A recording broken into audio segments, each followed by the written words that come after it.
Hello and welcome to this NDTV special edition from Davos. I am joined today by Smriti Irani, where she's part of Team India, delegation of 4 cabinet ministers at Davos. And Ms. Irani, what's it been like? What's the big message you're bringing from India to Davos? I think that it is relevant to highlight what the 4 ministers represent about the Indian economy and about Prime Minister Modi's agenda. We have in this delegation Mansukh Mandavia, Minister Health, who has served as Minister Shipping and Ports as well, who has had a stint in the road network responsibility in our country in the Ministry of Transport, who is also serving the fertilizer interests of the country.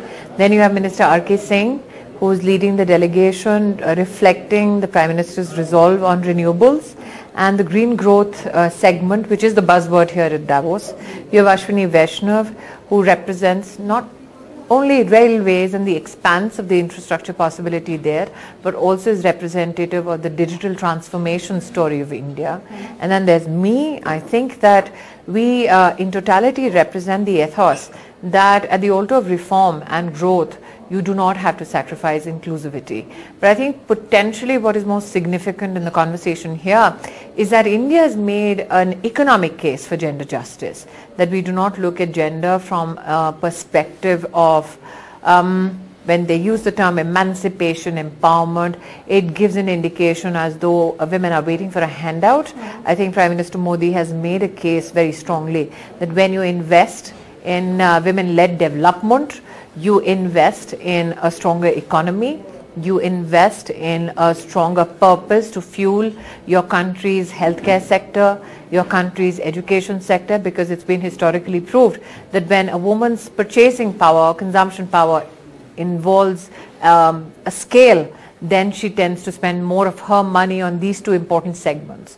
So I think it's been fascinating to see that India Pavilion, India story, is setting the Davos grounds on fire, no matter the snow-capped mountains that we are surrounded by. No, and I think it's actually really interesting to have the Minister of Women and Child. You know, I think this is the first time. Yeah, exactly. I think in the 3 odd decades of the summit, that the Minister Gender has come to Davos. That's never happened. But I also think that if you reflect on the G20 agenda of the Indian presidency, you will realize that for the first time, even at the table of G20, women-led development has become central. It is not at the sidelines of that engagement as well. And I think that is the political and administrative legacy, even at the world stage, of Narendra Modi. No, it's, I think the fact that it's really mainstream and centered. And what's been interesting is, of course, when you're in India, and I'm sure this is true for you and me, that we get caught up in the daily politics and the nitty-gritty. When you come here, it's all about the India story. I mean, you've seen different states coming together on that. Yes, I think that you mustn't have missed in the promenade the exhilarating presence of India, the dominating presence of India. There are some state chalets who are displaying the state's potential and prowess, but we need to recognize that, let's say, if an investor of global dominance comes to a particular state and does not percolate their interests well, or does not have a good return on their investment, it is not that state or that particular investment entity that will fail or bear the burden of that failure. It is the India dream that will take a hit. So there is consensus that though there are states who have taken an individual investment a dialogue or platform with many global investors, ultimately they all converge under one flag, which is India. No, and I think the interesting bit is, I mean, we talk about the India story and, you know, India being the bright spot of where the largest economy, the biggest growth rate at the moment compared to Europe and other countries. But how do we make sure, I mean, that's a great opportunity, but it's a great challenge as well. How do we make sure that these promises and hype becomes truth? I think that first you need to recognize what seems to be the hype. Is the India story hype? No. And I've had the privilege of being a young global leader denoted by the World Economic Forum. That was in the year 2015. What preceded that? That you had a regime which indicated to the world that, one, there was no political decisive behavior when it came to policy making or reform. Second, you had an air of despondency because there was leakages which were initiated, which were deliberate in the treasury system. You had an unstable political environment where people are pulling at territorial legacies or territorial needs politically because of a coalition government. So the regime change necessitated opportunity to bring forth the Indian potential. So let me give you a small example. What was our economy to be based on? Modi said, let's base it on skill. And he created the first ever skills ministry, which is an amalgam of all segments of our economy, and they're not only entry-level skills, but if you're looking at competing global economies, what are those skill sets which will make us accelerate our manufacturing processes? He identified a partnership between business and administration, and that's why the sector skills councils were set up.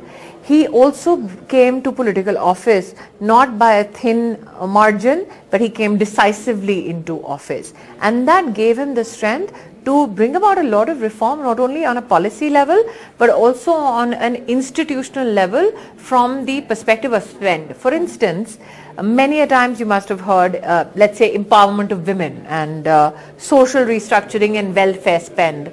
Modi strategized that into social investment. For instance, he spoke about let's build toilets for women. And that was not a glamorous political statement to make from the ramparts of the Red Fort, but there was a multiplier effect of that one statement. One, I remember I was Minister Education then. He said, let's build toilets for girls in every school. We built it, not alone, we built it as a coalition of states, and this was one of the best examples of cooperative federalism. In 1 year, we got done what did not happen in 7 decades in our country. But then he took it larger. He said, let's build toilets for every individual household, especially for women. And I remember that in the year 2013, there was a World Bank report which said that if you do not take care of the sanitation needs of a population as big as India, you are creating a 6% negative impact on the Indian GDP. So while he was looking at a larger social context of saying let's bring dignity to the life of especially the poorest of the poor women, he also was addressing an economic issue. The huge impact on GDP but contribution. he also subconsciously impacted how businesses were then viewed, how businesses then operated, because suddenly it became a company issue. People started asking, do you have that clean toilet for women professionals in your company? So when you look at, let's say, Narendra Modi's reform agenda, you can't afford to be myopic, because as I said, it had a multiplier effect. And it's a whole, but I just want to ask you that, because do you think domestic politics or coalition politics is relevant on the global stage as such when you're here pitching in? Because in fact, the opposition would argue that the growth rate, even in a coalition government under Prime Minister Manmohan Singh, it was better than the growth rate under Prime Minister Modi. What is your debt to GDP ratio then? 10 years ago it was 78. What is it now? You got the numbers and everything. It's around 52. So you think the numbers, the data backs your argument? After the pandemic, when resources were constrained, when supply chains was choked, when opportunities also were restricted, can you imagine that is the position you're in after 10 years? No, it's absolutely. Secondly, I think that how do you translate growth to the reality of a common citizen? I spoke about, let's say, the sanitation, one effort. I'm just saying it's one effort. While let's look at the larger issue at hand. While you were talking about the Manmohan Singh government, the issue of, again, let me correlate it to sanitation.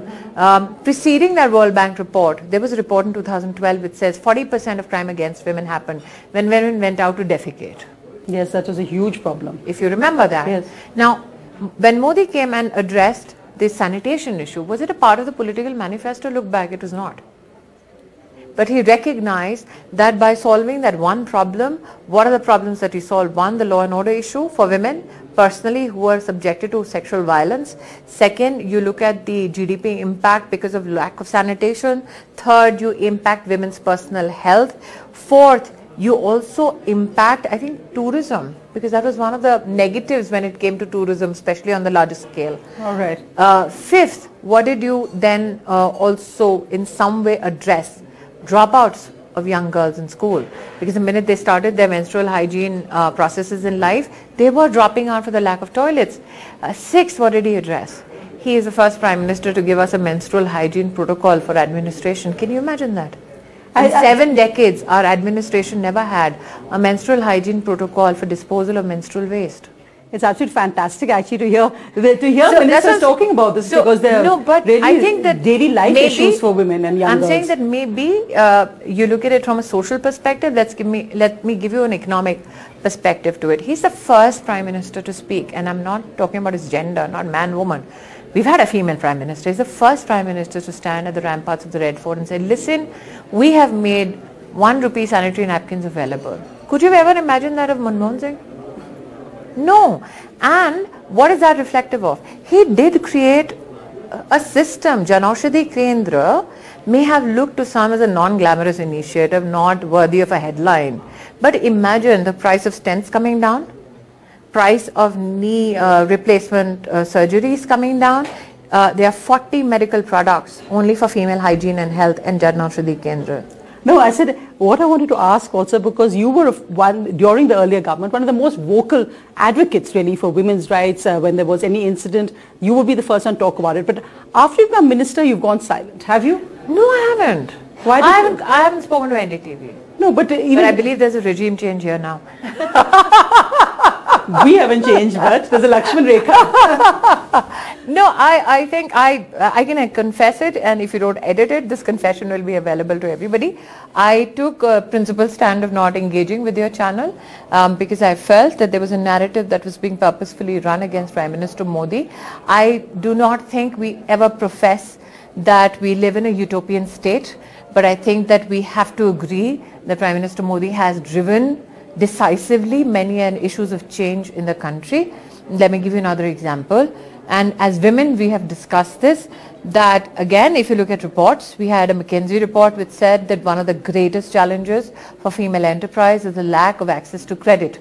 And when Prime Minister Modi came to government in 2014, he orchestrated the Jan Dhan Yojana.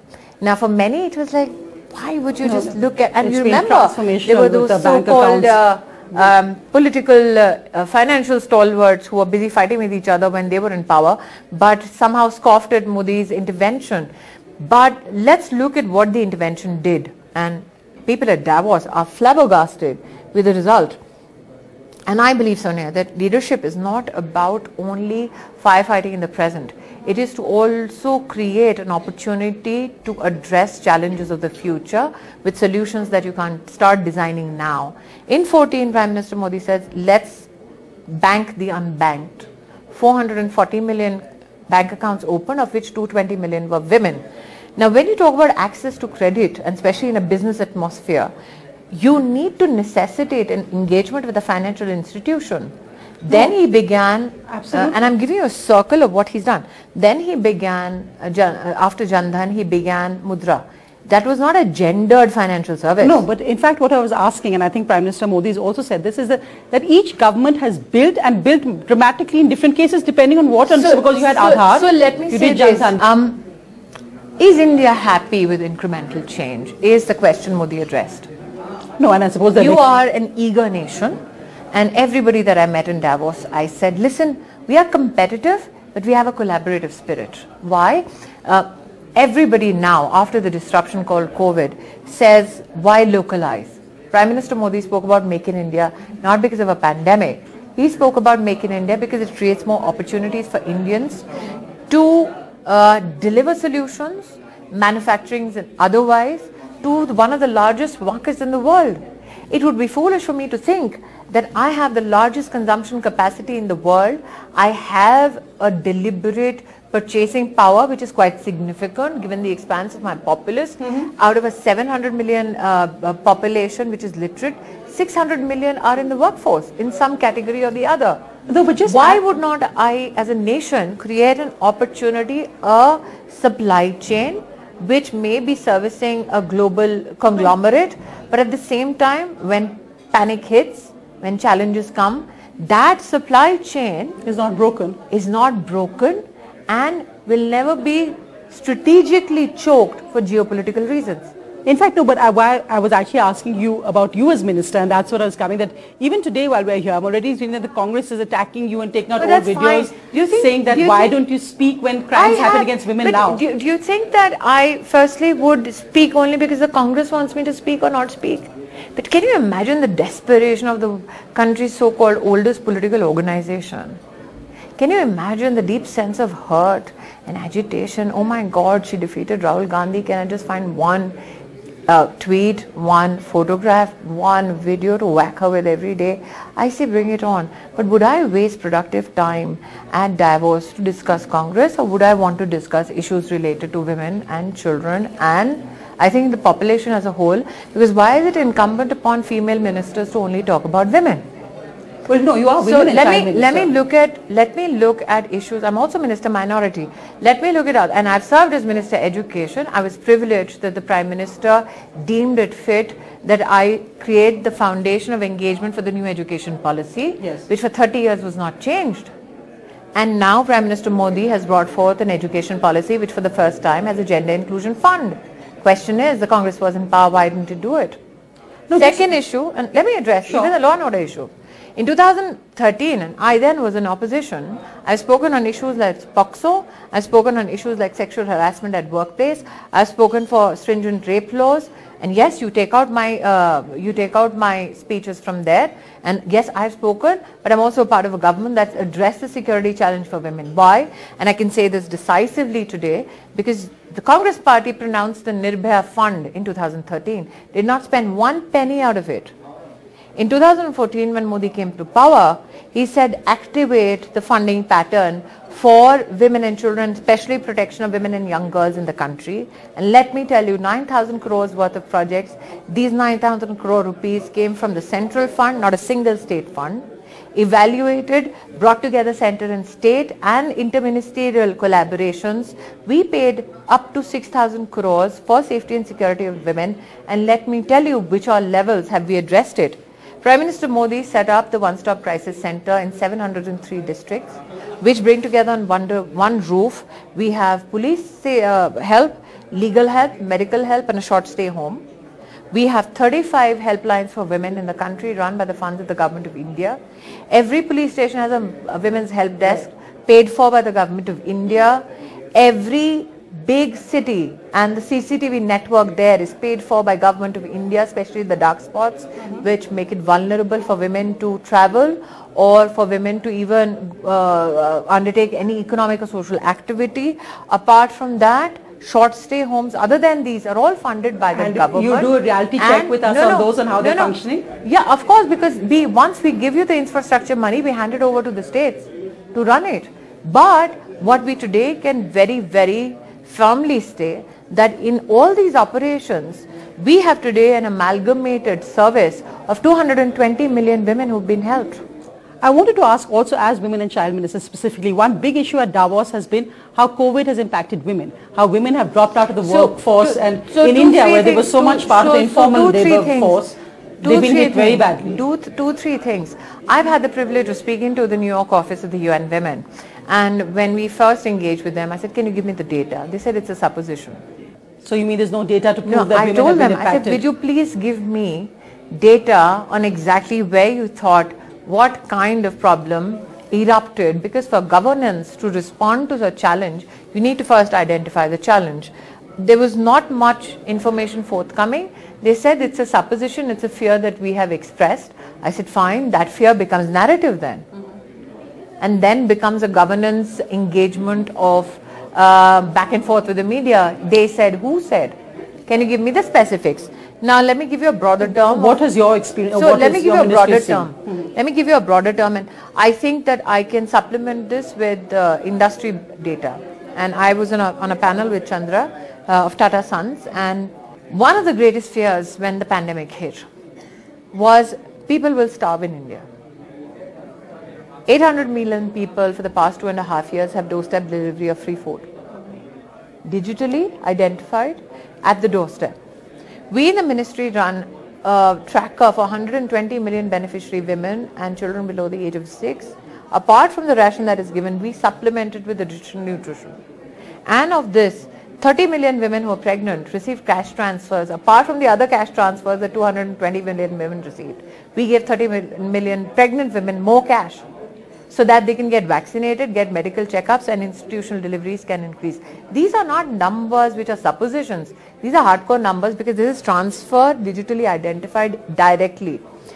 Then, when you look at the vaccine cost, right, If you look at market value of 600 rupees per dose and a family size of 4 and one person needing 3 doses because the booster is included, that is 1800 rupees per person in a family. Just multiply it by 4 or 5 in the family. So what for you? So what did Chandra see? And you can just cross match that with him because I heard it from the horse's mouth. He says, my product line is seeing a fueling of consumption from tier 4 cities. And what is the work ethic, let's say, that Narendra Modi institutionalized? Congress can say, oh, we did Manrega. How did Narendra Modi address the issue of Manrega? He says, can we stop digging ditches and build capital assets? So the Pradhan Mantri Garib Rozgar Yojana became, he enhanced the outlays for Manrega. The person man days, they still call it, but the man days increased by 500 million. 52 to 53% of the offtake was by women.